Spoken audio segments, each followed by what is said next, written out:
इल्म नजूम का कुलिया कायदा ये है, date of birth, place of birth और टाइम ऑफ बर्थ। मैं तीनों दे देता हूँ, मुझे ये बताएं कि ये बंदर का बच्चा पैदा हुआ या बंदे का, ये लड़की है या लड़का है। किसी का पता ही नहीं है कि ये कौन है, तो बाबा किसका हाल पड़ रहा है। और कितने लोग उस लम्हे में पूरी दुनिया में पैदा हुए हैं, तो क्या वो सब एक जैसी किस्मत रखते हैं सर? नथिंग। इस बात को भी जरा थोड़ा सा दुरुस्त कर लीजिएगा।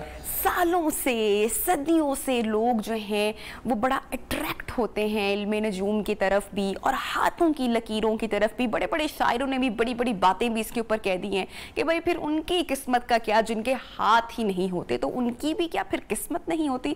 तो आज ये सारी बातें हम हमारे एक्सपर्ट से जानेंगे और साथ साथ कुछ बेसिक लाइंस आज हम आपको फॉलो भी कराएंगे, जिनको आप घर में बैठे रीड भी कर सकते हैं। लेकिन इससे पहले कि हम उन कुछ बेसिक लाइंस का तस्करा करें, मेरे पास कुछ क्वेश्चंस हैं जो मैं हमारे एक्सपर्ट से आज लाजमी जानना चाहूंगी। और expert is always an expert. तो हमारे साथ जनाब इस सेगमेंट पर बात करने के लिए जो मेहमान मौजूद है, Sadiq Malik, he is a famous palmist, बड़े मशहूर हैं जनाब, और इनकी एक बड़ी ज़बरदस्त किताब भी है, new laws of palmistry by Sajid Malik. So thank you so much sir, आपने हमें ज्वाइन किया।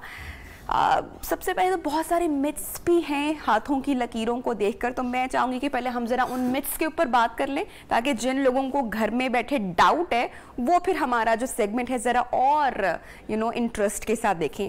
हमने ये सुना है, या हम में से बहुत सारे लोगों ने ये सुना है कि हमारी जो जहनी कैफियत होती हैं या जो हमारी सोच होती है वो रंग बदल कर हमारे हाथों की लकीरों में तब्दील हो रही होती है। तो क्या ये बात सच है कि जो हम सोचते हैं वही लकीर डेवलप हो रही होती है?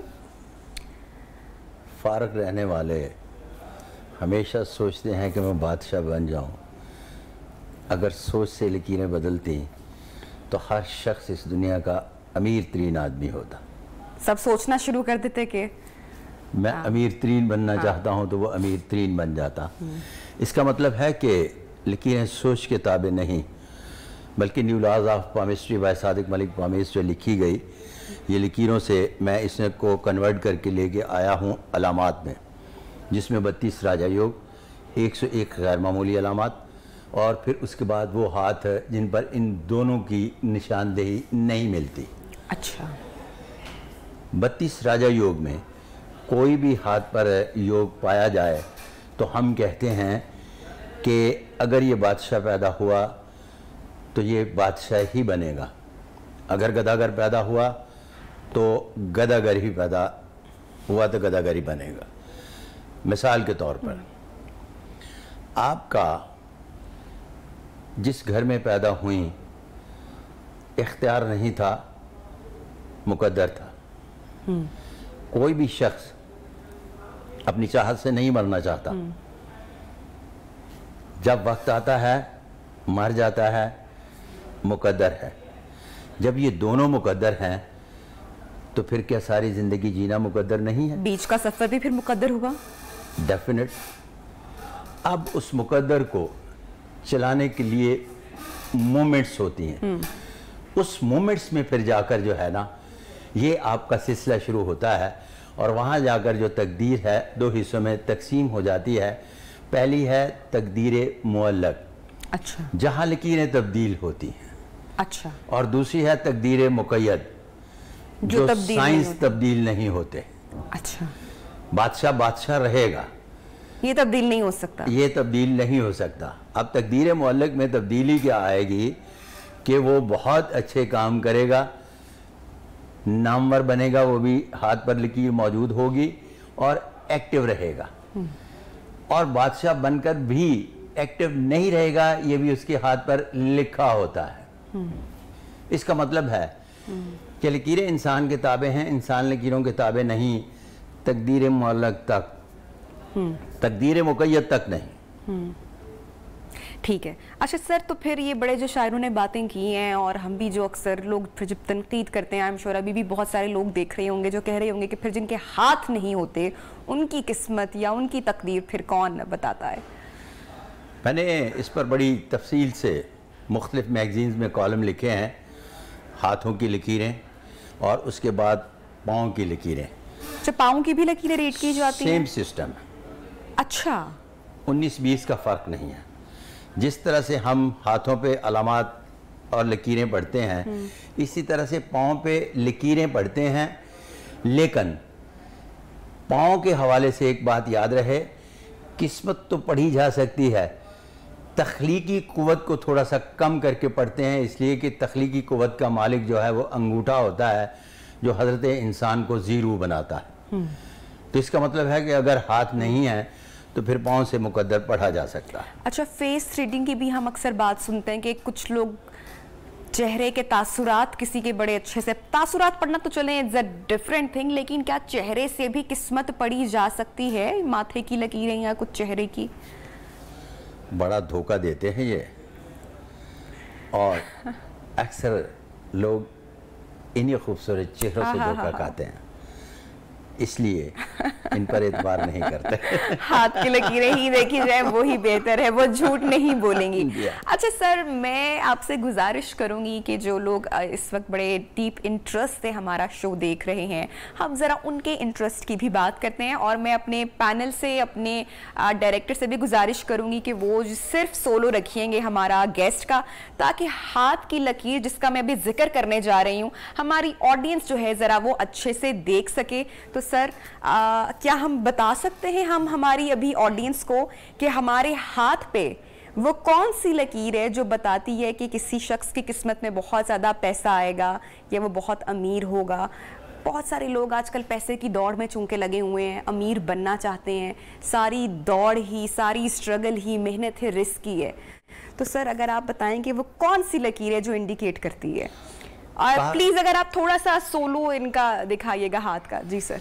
कहा जाता है कि ये मुकद्दर की लकीर जो है ये रुपए पैसे से मुतालिक है। सीधा हाथ देखना है या हमने राइट हैंड हमने देखना है? सीधा हाथ। सर हाथ ऐसे ही रखिएगा अगर आप अपना थोड़ा सा। ये यहाँ से शुरू होती है और यहाँ तक आती है, और हथेली के किसी भी हिस्से से शुरू हो सकती है। लेकिन एक बात याद रखिएगा, अलामात की सूरत में अब जो नया लॉज बनाए हैं उसमें इसको बदल दिया गया। ये सिर्फ डायरेक्शन का पता देती है, किसी भी सूरत रुपए पैसे के हवाले से नहीं। आई मीन कि अब हाथों की 7 किस्म की साख्त पढ़ी जाती है। Lower middle class, upper middle class, फिर उसके बाद ऑफिसर क्लास, फिर उसके बाद आ जाती है एडमिनिस्ट्रेशन क्लास, फिर उसके बाद आ जाती है VIP, और उसके बाद स्टार लाइफ। स्टार लाइफ वाला बंदा बाय बर्थ स्टार पैदा होता है।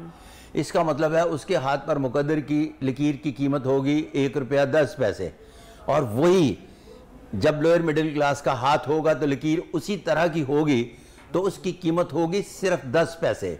इसका मतलब है कि जब हाथ की साख्त लोअर मिडिल क्लास की होगी तो हम उस लकीर को पढ़ के कहेंगे कि ये ज़िंदगी में 10 पैसे कमाएगा। अगर उसके हाथ की साख्त स्टार लाइफ होगी तो फिर कहेंगे उसी लकीर को, उसी डायरेक्शन में बनी हुई लकीर को, कि ये ₹1.10 कमाएगा। तो इसका मतलब है कि इसका ताल्लुक बुनियादी तौर पर है मुकद्दर की लकीर का दौलत से, विद कॉम्बिनेशन ऑफ हाथों की साख्त के एतबार से पढ़ा जाता है। जी। और ये सर वो लाइन है जो, जैसे कि आपने पहले जो 2 टर्म्स यूज की थी जो तब्दील हो, इसका तकदीर मुअल्लक और तकदीर मुक़य्यद, इसका दोनों से ताल्लुक होगा? अच्छा, इस तरह से है कि अब मैं इधर आता हूं कि जब मुकद्दर की लकीर जो है ना, इसके नीचे एक छोटी छोटी बारीक रेशमी लकीरें होती हैं तीसरी तह पे। इससे लकीरें बनती बिगड़ती पेवंदकारी होती है। इन लकीरों को देखकर पता चलता है कि बंदा जिस डगर पे जा रहा था सुस्त रवि का शिकार है, या तेजी आ गई, या उसी जगह पे खड़ा है। क्यों? वो अगर रेशे खुल रहे हैं तो इसका मतलब है लकीरें मज़ीद पॉलिश हो रही हैं। रेशे बंद हो रहे हैं, इसका मतलब है कि लकीरें जो हैं वो सुकड़ रही हैं। अगर उसी डायरेक्शन पे चल रहा है तो इसका मतलब है कि उसकी स्पीड बिल्कुल दुरुस्त है। अब किसी भी हाथ को देखकर उसका तरीक़ाकार काम करने का और उसकी स्पीड को भी बड़े अच्छे तरीके से पढ़ा जा सकता है। वल्लाह अलम बिस्सवाब। अच्छा सर, शोहरत की लकीर जो है वो अगर मैं चाहूँ आप अपने हाथ पे स्टैटिक रख के अगर आप बताएं कि शोहरत की लकीर हमारे किस हाथ पे है और कौन सी लकीर है? शोहरत की लकीर ये तीसरी उंगली के नीचे होती है। तीसरी उंगली के नीचे पाई जाने वाली शोहरत की लकीर जो है, इसे सन लाइन कहते हैं। ये जितनी रेशमीन, बारीक और गहरी होगी उतना ही ज़्यादा शोहरत याफ्ता होगा। अब इसके मुख्तलिफ़ किस्म की क्वालिटीज़ हैं, उन क्वालिटीज़ को पढ़ के पता चलता है कि वो किस फील्ड में नामो मकाम बनाएगा। कुछ लोग किताबों और मज़ारों में ज़िंदा रहते हैं, बाकी मर जाते हैं। जो लोग किताबों और मज़ारों में ज़िंदा रहते हैं उनके हाथ पर इसी उंगली के नीचे इस जगह पर साइन ऑफ अपोलो पाया जाता है। वो लोग ज़िंदगी में बहुत बड़े ऐसे काम करने में कामयाब हो जाते हैं जिसकी बुनियाद पर एक तारीख रकम कर देते हैं। वल्लाह आलम बिस्वाब। अच्छा सर जी, ब्रेक से पहले हम बात कर रहे थे दो हाथों के कंपैरिजन की हमने बात की। एक वो वाला हाथ जिस पर बहुत लकीरें होती हैं, जिसको हम बचपन में मिथ्स के तौर पर समझते थे कि बड़ी मुशक्कत करनी पड़ेगी, बड़ी मेहनत करनी पड़ेगी, मजाक में होता था ऐसा। और एक वो वाला हाथ जो कि बड़ा साफ शफाफ, बस बेसिक लाइंस होती हैं। क्या बताते हैं ये दो हाथ? इस तरह से है कि मरकज़ी लकीरें अगर हों तो उसे हम कहते हैं द बेस्ट। अब आते हैं ज़्यादा लकीरों की तरफ। द बेस्ट मतलब कि बहुत ही अच्छा। जिंदगी में उतार चढ़ाव, गंभीरता ये बहुत कम होती है। अब आते हैं बहुत ज़्यादा लकीरों की तरफ। उसमें एक बात याद रखिएगा कि ये आपका हाथ है और यूं करके ऊपर जाने वाली जितनी भी लकीरें हैं साद होती हैं 1000 हों। इसका मतलब है कि बहुत सारी लकीरों से कोई फ़र्क नहीं पड़ता।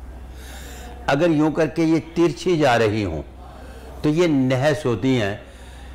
ये 1 हो या 1000, जहाँ जहाँ मुकद्दर की लकीर, ये वाली जाने वाली सनलाइन शोहरत की लकीर, लाइफ लाइन इसको काटेगी तो इंतशार पैदा करेगी, मुकद्दर की लकीर को काटेगी तो रुपए पैसे में नुकसान होगा, सनलाइन को काटेगी तो शोहरत को नुकसान होगा। तो इसका मतलब ये हुआ कि सिंपल फार्मूला याद रहे कि तिरछी लकीरें बदकिस्मती और सीधी लकीरें खुशबख्ती की आइनादार होती हैं। कम या ज़्यादा से कोई फ़र्क नहीं पड़ता। वल्लाह आलम बिस्वाब। अच्छा सर, एक सवाल और मैं पूछूंगी, चूंकि बहुत सारे लोग बिलीव करते हैं हमारे यहाँ जब सूरज ग्रहण होता है, चांद ग्रहण होता है, या सितारों की या सैयारों की जब गर्दिश तब्दील हो रही होती है, तो बहुत सारे माहिर नजूम जो हैं वो इसके ऊपर बहुत सारी प्रेडिक्शंस भी करते हैं, किस्मत का हाल भी बताते हैं, साल कैसा गुजरेगा, कारोबार कैसा होगा, शादी कब होगी, वो सारी जो है वो एस्ट्रोलॉजी के थ्रू बता रहे होते हैं। ज़्यादा ऑथेंटिक क्या है, हाथ की लकीरें या फिर इल्मे नजूम? जब आप चांद ग्रहण की बात करते हैं ना जी, तो न्यू को ये क्रेडिट जाता है कि यहाँ चांद ग्रहण पर प्रोग्राम किया गया, तो वो जो मेरी एंकर थी ना खप गई और आखिर में उन्होंने कहा कि मेरे प्रोड्यूसर कहते हैं कि यही वो बंदा है जो बता सकता है। और मैं इस बात पर इसरार कर रहा था कि चांद ग्रहण का ताल्लुक इल्मे नजूम से बिल्कुल नहीं है, एस्ट्रोनॉमी से है। उसका कोई ताल्लुक है, जो किस्मत का हाल पड़ता है नजूमी, उससे कोई नहीं। उसके लिए दो ही तरीक़ेकार है। ऑथेंटिक इल्म है एस्ट्रोनॉमिस्ट का। 1000 साल बाद, 10,000 साल पीछे, कब किस वक्त चांद ग्रहण लगेगा, माइक्रो सेकंड के हिसाब से बताया जाता है। इसी तरह से वो किस्मत का हाल तो नहीं पढ़ सकता। क्यों? लोग कहते हैं किस्मत का हाल इल्मे नजूम से नहीं पढ़ा जा सकता जी। क्यों? हर चीज़ का एक कुलिया कायदा होता है। इल्मे नजूम का कुलिया कायदा ये है, date of birth, place of birth और टाइम ऑफ बर्थ। मैं तीनों दे देता हूँ, मुझे ये बताएं कि ये बंदर का बच्चा पैदा हुआ या बंदे का, ये लड़की है या लड़का है। किसी का पता ही नहीं है कि ये कौन है, तो बाबा किसका हाल पढ़ रहे हो? और कितने लोग उस लम्हे में पूरी दुनिया में पैदा हुए हैं, तो क्या वो सब एक जैसी किस्मत रखते हैं सर? नथिंग। इस बात को भी जरा थोड़ा सा दुरुस्त कर लीजिएगा। मेरे रब के होने के वहदाहु ला शरीक की एक खूबी कमाल की यह है कि एक लम्हे में पूरी कायनात में एक शख्स पैदा होता है, एक लम्हे में दूसरा शख्स पैदा ही नहीं होता। कभी वो सियारगान का चार्ट देखिएगा, एक लम्हे में जो सियारगान की निशस्त चेंज हो रही है वो अगले लम्हे में सारी की सारी बदल जाती है।